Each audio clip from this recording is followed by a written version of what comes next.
Mientras la ciudad-estado del Vaticano celebra el 90º aniversario de los Tratados de Letrán, descubra con nosotros lo importante que este acuerdo todavía es para la Iglesia Católica. La Santa Sede se ocupa de la trata de seres humanos.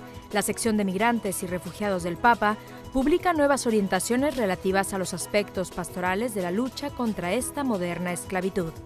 Y vuelva a vivir la Jornada Mundial de la Juventud a través de las experiencias de Ben Crockett, un peregrino trabajando en la ciudad de Panamá. Únase a nosotros para todo esto y más en el Vaticano de esta semana.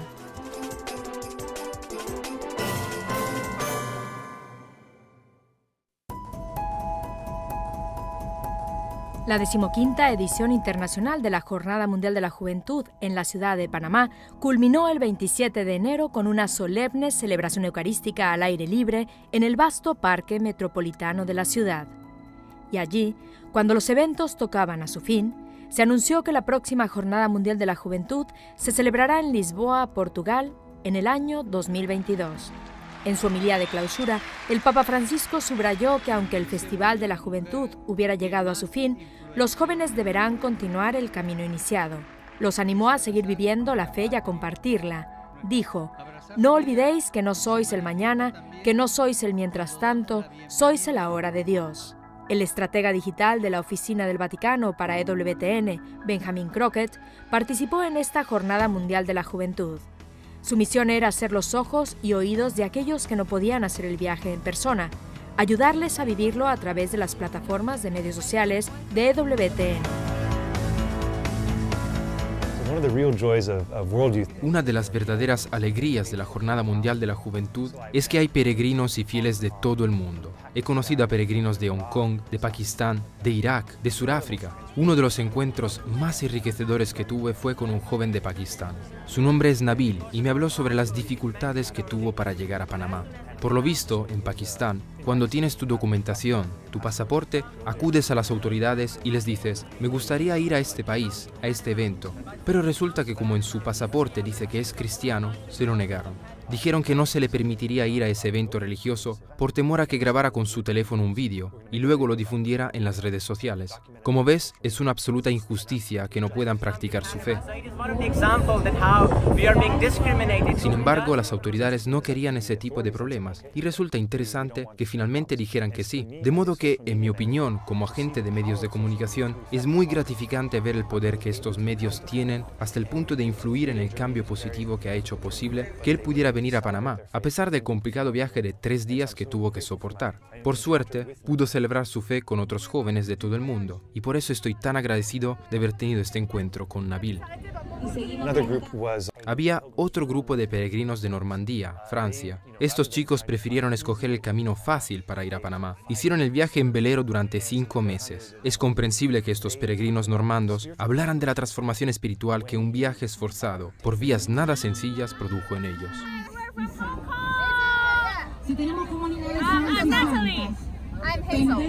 Por último, también acudió un grupo de Hong Kong, entre los que se encontraban Natalie y Adzel, distintos cristianos que hablaron de las dificultades a las que cualquier grupo cristiano se enfrenta para practicar su fe en la China continental.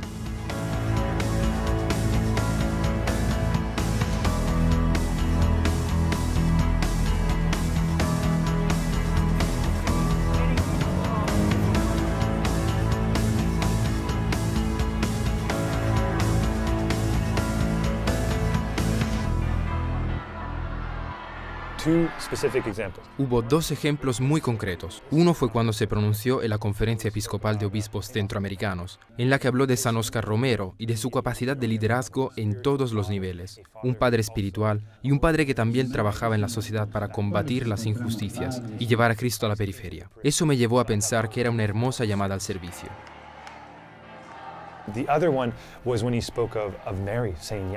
Y el otro ejemplo fue cuando habló de María, diciendo: sí, soy una herramienta para ti, estoy a tu servicio, así que haz de mí lo que quieras. Estas palabras me parecieron muy interesantes porque creo que hay muchos jóvenes buscan testimonios cristianos, modelos de virtud heroica, ejemplos de proclamación y de anuncio de Cristo. Yo diría que es imposible haber pasado por la Jornada Mundial de la Juventud sin haberse sentido acogido. Y abajo el auto tomando mate.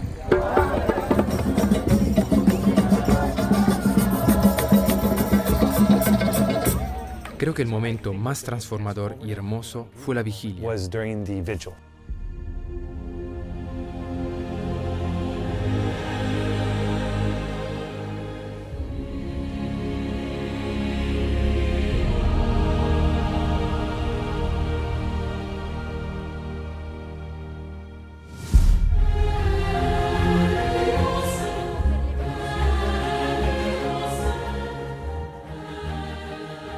Fue un evento que duró toda la noche, en la que tuvimos una celebración y adoración eucarística.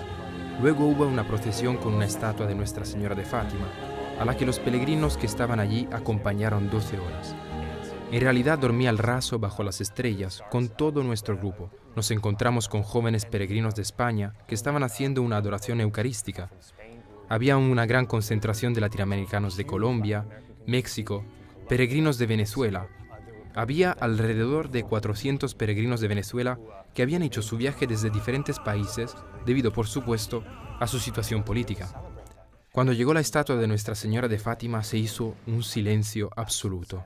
Éramos fácil 700.000 fieles reunidos en el campamento Juan Pablo II. Y de repente no se escuchaba nada, simple y pura adoración.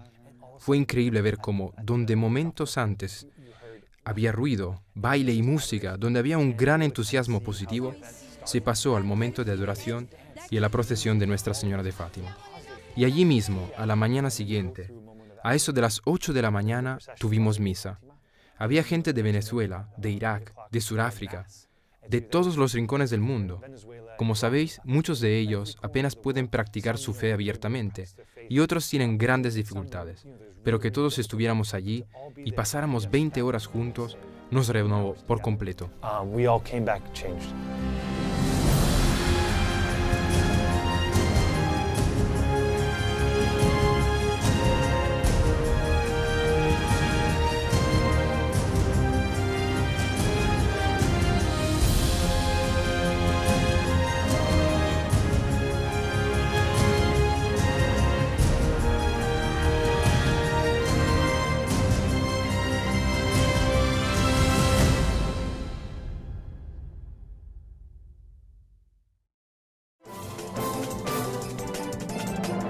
Gracias por seguir con nosotros. Permanezcan atentos para más en Vaticano.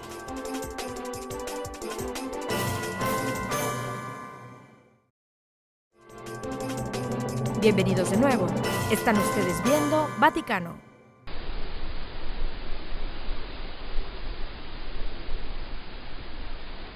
Your Excellency, last year, Su Excelencia, el año pasado se celebró en la ONU el 70 aniversario de la Declaración Universal de los Derechos Humanos.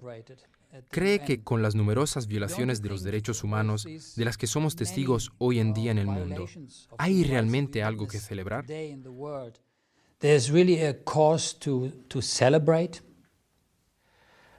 We have apparently, or probably even in fact, more violation today. Aparentemente, o diría que incluso probablemente, tenemos más violaciones a día de hoy. Pero de nuevo hay que decir dos cosas. Al menos hoy sabemos que tenemos violaciones. En el pasado tuvimos violaciones, pero no lo sabíamos. La sensación es igual de dramática. Pero entonces, ¿cómo es posible que se utilicen tantas instituciones y esfuerzos, tanto dinero y tantas energías y que, sin embargo, no sea suficiente? Es una pregunta trascendental. Es una cuestión casi espiritual, o al menos de un nivel superior, que por lo tanto significa hablar de derechos humanos. De alguna manera, la buena voluntad de las organizaciones o de los estados e instituciones, así como de la administración, no es suficiente. Hay que hacer otra cosa. Este es probablemente el reto que aceptamos. Así es como la Santa Sede y la Iglesia Católica están dispuestas a seguir buscando mejores resultados y están abiertas a dialogar con cualquier persona que pueda ser útil para el cumplimiento de todos los compromisos que la humanidad ha asumido en este campo. El pasado mes de diciembre, la Santa Sede acogió este congreso de dos conferencias sobre la Declaración Universal de los Derechos Humanos y sobre la dignidad de la vida, un tema candente incluso hoy en día. La Orden de Malta advirtió que las adiciones y modificaciones del texto representaban un serio desafío a la noción de universalidad de 1948. Por ejemplo, en la observación general recientemente adoptada, número 26, párrafo 9, sobre el derecho de la vida del Comité de Derechos Humanos sobre Derechos Civiles y Políticos, la nueva terminología propuesta, el lenguaje alternativo o la reinterpretación que se propone, nos hace reflexionar en particular sobre las palabras, y cito textualmente, facilitar la terminación de la vida o querer morir con dignidad. But what do we say to the abortion rights? Pero, ¿qué decimos sobre el derecho al aborto, con el que hemos estado viviendo durante siglos? ¿No es hora de que el impulso final convenza al mundo de que esta fue la violación más horrenda de todo lo que la humanidad afirma que representa? ¿No es hora de que le recordemos a nuestra gente que cortar la vida humana en cualquiera de sus etapas de desarrollo y haberlo etiquetado como derecho es el apogeo mismo de la hipocresía? For the Holy See, this is extremely difficult questions. Para la Santa Sede, estas son preguntas extremadamente delicadas. No aceptamos, y lo reiteramos muchas veces, que se ponga en duda que la santidad de la vida humana es superior a cualquier deliberación de cualquier institución humana. Desafortunadamente, como pueden ver, no tenemos suficiente éxito. Pero por otro lado, debemos tener en cuenta la convicción que de esto tienen muchas culturas y naciones. No solo los representantes de los gobiernos que conocen y siguen por convicción la tradición cultural de la Iglesia, más aún sabiendo que todavía hay una enorme porción de la humanidad que considera la vida humana y todas las cuestiones relacionadas con la mujer superiores a la autonomía humana. El Estado no puede entrar en ciertas dimensiones de la vida humana. State cannot enter certain dimension of human life. Pope John Paul II. El Papa Juan Pablo II describe la naturaleza de la Declaración Universal con las siguientes palabras: se deben reconocer los derechos que proclama, aunque no los confiera, ya que estos son inherentes a la persona humana y a la dignidad humana. En consecuencia, nadie puede privar legítimamente de estos derechos a otra persona, sea quien fuere, ya que esto sería la violencia contra su naturaleza. Todos los seres humanos, sin excepción, son iguales en dignidad, por la misma razón que estos derechos se aplican a todas las etapas de la vida y a todas las situaciones políticas, sociales, económicas y culturales.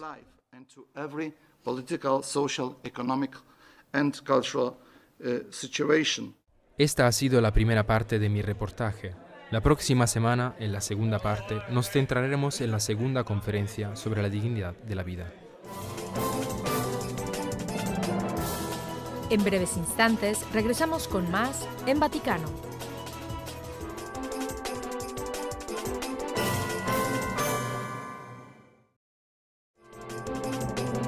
Más sobre el Vaticano ahora.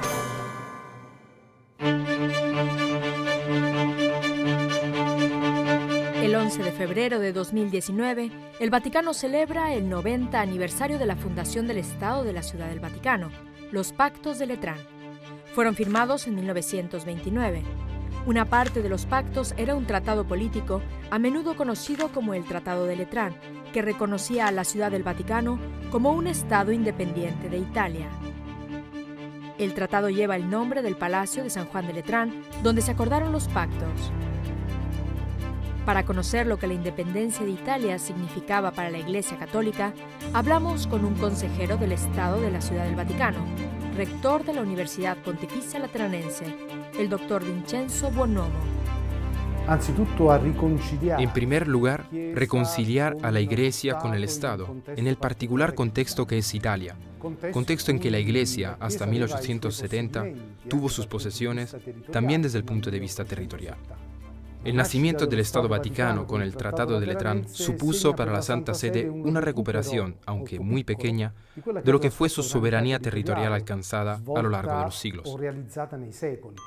Este nuevo Estado, el más pequeño del mundo, obtuvo plena soberanía territorial sobre la Plaza de San Pedro y la Basílica, así como sobre los edificios y jardines dentro de las murallas del Vaticano, gracias también al Tratado de Letrán. Sin embargo, las principales basílicas romanas, los jardines de Castel Gandolfo y algunos otros edificios de la ciudad de Roma obtuvieron el derecho de la extraterritorialidad.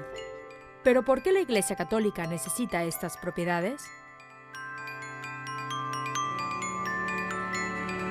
Chiaramente, qui possiamo recuperare le parole di Pio XI. Claramente, aquí podemos recordar las palabras de Pío XI, el Papa que hizo la llamada reconciliación, el que trabajó por ella, cuando dijo que el Estado Vaticano sirve a la Iglesia para expresar plenamente su libertad y a la Santa Sede para expresar plenamente su misión en el mundo.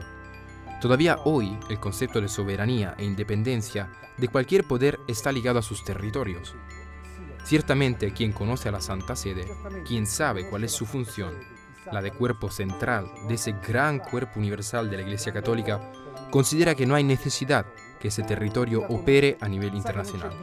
Pero para muchos otros, también hay necesidad de un territorio pequeño. Y aquí la idea, no de un símbolo, sino de una función. El territorio es funcional a la actividad de la Santa Sede, no esencial. All'attività della Santa Sede, non è essenziale.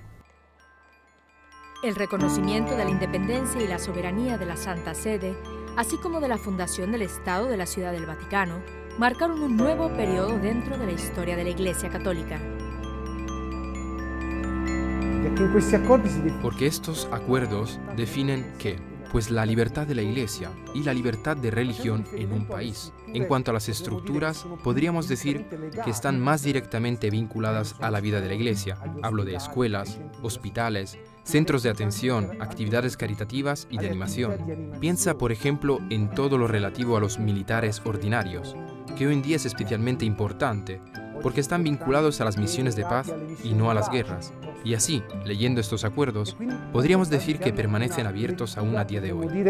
Aperta sull'oggi.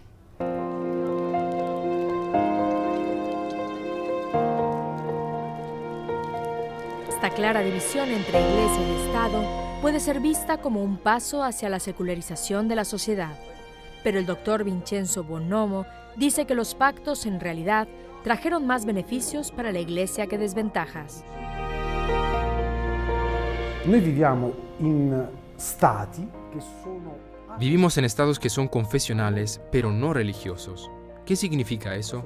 Que ciertamente ya no tenemos un Estado que se proclame a sí mismo paladín portador de cierta religión, sino un Estado que abarca diferentes experiencias religiosas.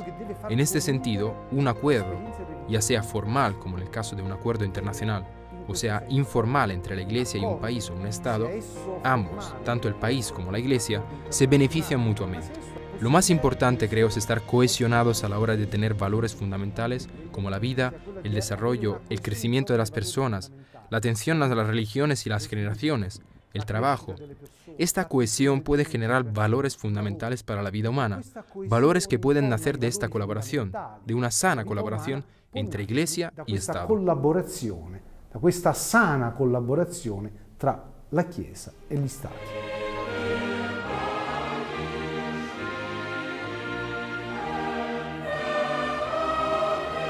El 11 de febrero es el cumpleaños de la ciudad-estado del Vaticano y también un recordatorio de que la Iglesia Católica y el Vicario de Cristo son independientes de cualquier influencia política para ejercer el ministerio de la salvación de Cristo.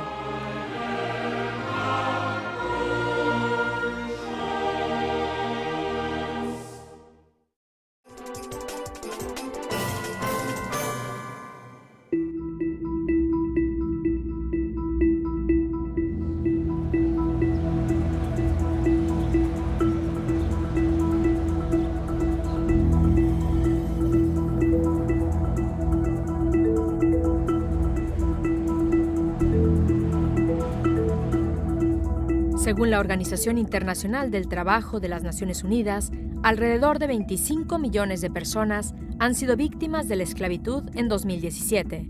Desafortunadamente, cada año estas cifras van en aumento. Ante semejante problema, la Iglesia Católica no se queda callada. El subsecretario de la sección de Migrantes y Refugiados del Vaticano, el padre Czerny, nos cuenta cómo reacciona la Iglesia.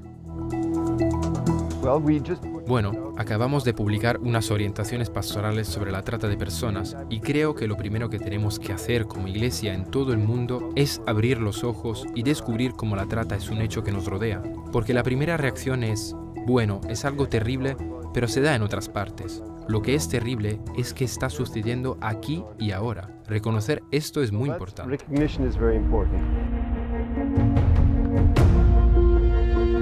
La trata de seres humanos es una plaga en todos los países del mundo. Genera unos beneficios para los traficantes de aproximadamente 150.000 millones de dólares al año y por lo tanto es muy difícil luchar contra ella. Las comunidades cristianas tienen mucho que ofrecer en términos de reintegración y rehabilitación para que las personas que han perdido años de sus vidas en terribles sufrimientos y abusos puedan recuperarse y convertirse en personas felices y productivas. La guía Orientaciones Pastorales sobre la trata de personas está dividida en 10 secciones. Las secciones proporcionan el análisis de la realidad de la trata de personas, muestran la conexión directa con el tráfico ilícito de migrantes y en la conclusión ofrece las respuestas. Esta guía ha sido enviada a las conferencias episcopales de todo el mundo y también está disponible online.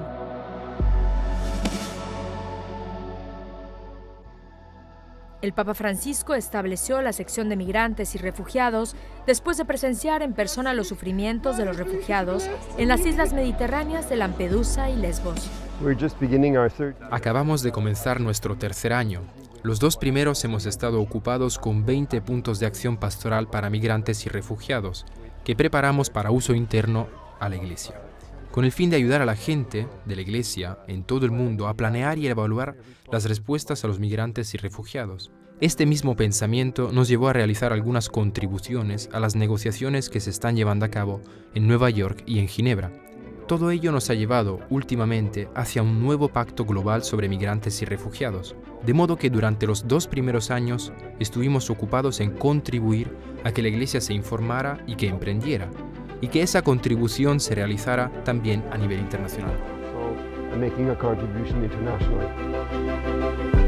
El padre Cherny dice que a la vez que la sección continuará a trabajar en los temas de los migrantes, los refugiados y la trata de personas, el próximo objetivo será crear conciencia y desarrollar un plan pastoral para el mayor número de personas necesitadas, las personas desplazadas a nivel interno.